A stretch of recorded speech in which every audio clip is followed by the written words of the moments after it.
Hello, I'm Greg Allison. I'm about to show you how to plant sunflower seeds or any other plants in sunk beds using a pipe to get them in the ground. So there's a lot of challenges to growing in the desert, and this is how I'm working one of them. All right, so when you're doing sunk beds and you're an old man, bending down to plant the seeds is a pain. I've come up with another way to do that. This is my technique that I've invented for getting seeds in the ground.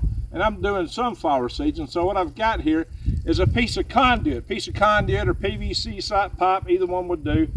And they're supposed to be 8 inches to about 24 inches apart. I'm eyeballing it.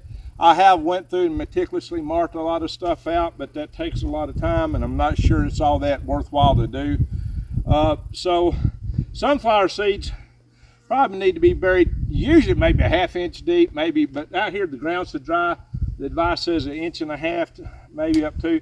So I can actually, this stuff is so loose, I can pop this pipe into the ground and dump a few seeds in. When I pull it out, it mostly fills about 1 inch, just automatically. This stuff is so loose.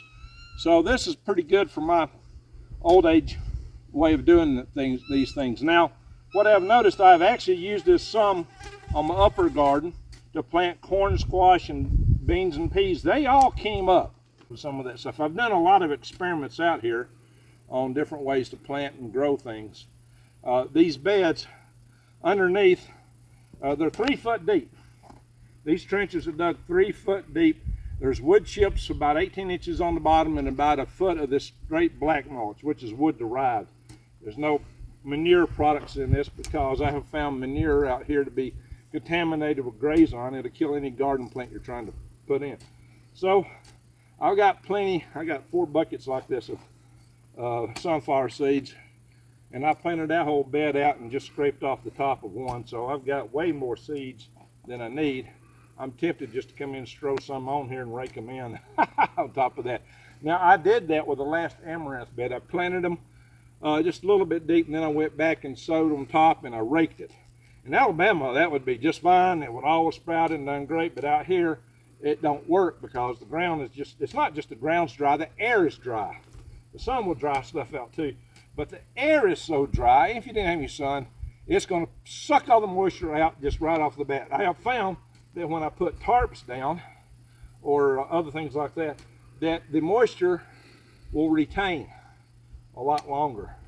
And that might be a way to do it, except the problem with that is, as hot as it is out here, a black tarp on the ground with moisture, that's how I used to kill grass to make a garden bed.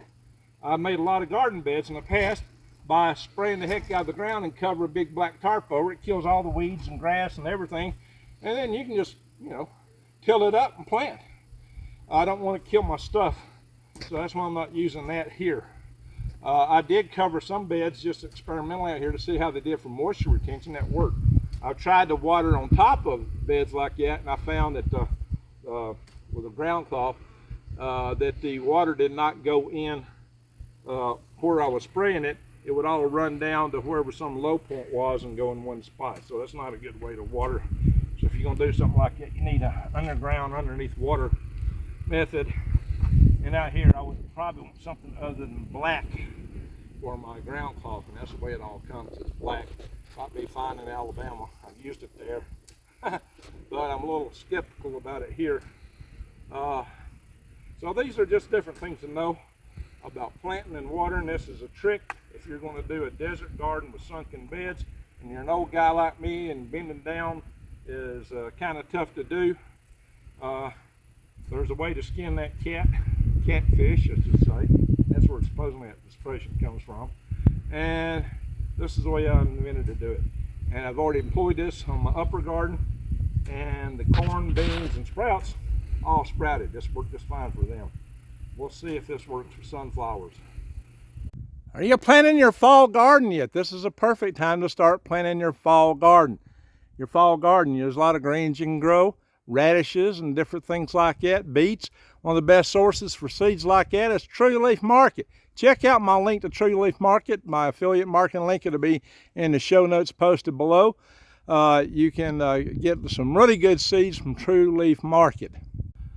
All right, it took me about 15 minutes to plant out this bed to my left shoulder. Each of these 3 beds are 50 feet long. And I've got 4 holes going across. It's 3 foot wide, and then I got them spaced about 8 inches apart going down. And I dropped several seeds in each bed. And planting out these last 2 beds today out of this jar, you can see it's still mostly full. I mean, I've just used what, 10 to 20% of it. So I got plenty of sunflower seeds here. So what I'm going to do is I'm going to do an experiment. I am going to come in here and I am going to, on this bed only, strew some more sunflower seeds on it and rake them in. And I was thinking this bed over here should have already been sprouting, because I planted it a few days ago. So I'm going to start double watering, trying to water it in the morning and water it later too. So let's look at these beds. I'm seeing something right here. It could just be, yeah, this much debris, plant matter in here. You'll look at something distance and think you got a sprout. I've done sunflower microgreens and they would sprout fairly soon.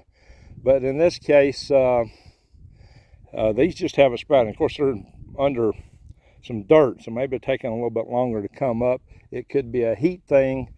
Or what I may do is, now you can see I did have divots over here and they just kind of water them, they've kind of leveled out. Now here are the divots where I poked in the ground. You can see them over here. They will actually help funnel them up, water the seeds, but there is about 1 inch of dirt covering these. Now maybe one reason that these haven't come up yet is they're actually covered under more dirt. I can still see this soil looks a touch blacker, so it may have a little moisture in it. So there's different experiments out here that I'm trying to see what will or will not work, and hopefully I find something that will work. And over there covered up is some of my worm beds and my chicken coop here. My old 1-ton truck's over there if y'all can see it. So, and my main garden, my battery box and solar arrays, and my old got my old trailer over there I used to grow microgreens in. I think I'll start that back up. Well, I made a little bit of a mistake here. I started in here, I looked at this bed, says no amaranth's been coming up. I planted this 2 weeks ago. I grew amaranth microgreens for years and it would pop up in just a few days. So I thought these seeds were dead, desiccated, and I started poking holes in the ground to plant sunflowers in here. Now I wished I hadn't, because there is some little amaranth there. As I got walking down, I started noticing it. There's some. I go, what is that? There's some. There's some. And over here, it's even bigger. So the amaranth is coming up. I'll have to thin it out some. Interesting. It's taking it a lot longer, but it is sprouting up. So that's the good news. The bad news is I thought I didn't have it. I thought it was dead. I started sowing sunflowers over here. Isn't that funny? So I ain't gonna plant these other beds out. This has been in here for a while. I think some of that's starting to sprout now. Yes, sir. The chickens are gonna love this amaranth. This is my chicken garden. Yes, sir. That's sprouting. This was planted about the same time. This is a little later.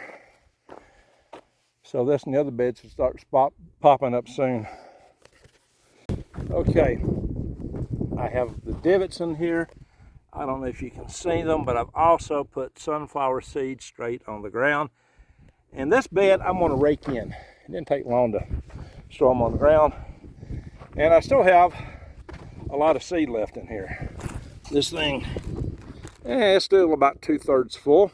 And I've actually got 2 more cans of this that's not been opened, and one that has been opened. It's been used to plant out one of the beds over there, just a little bit down. But I thought when I put them on the north side of my house, they wouldn't get much sun, but they got a lot of sun on them. And I saw sweat in the bottle, so I'm not sure those seeds will be any good. So I'll save those for last. I may sow them somewhere out here in the wild. So as part of my experiment here, I have now hand sown on top of this bed sunflower seeds, and I have also raked them over. But this bed is also pre-planted, like this one, with sunflowers and divots. So this is going to give me an interesting experiment to see what may perform better, if anything performs at all. And that is, if this bed sprouts seeds randomly everywhere, I know those seeds come up from where I just hand sown them, which goes pretty fast, by the way. If it comes up primarily in the divot pattern, I'll know the divots work, but those divots will be buried deeper than those divots. So should I in the future rake those over, because those are about the depth I'm told to put the seeds for arid Arizona, and now the divots in here will be a little deeper. So I got 2 divot experiments and a hand sown experiment all running simultaneously. So we'll get to see how this works out. So if you got any information that you'd value from this video, hit subscribe, bang the bell, and click all, because I'll be bringing a lot more to this, a lot more in the near future.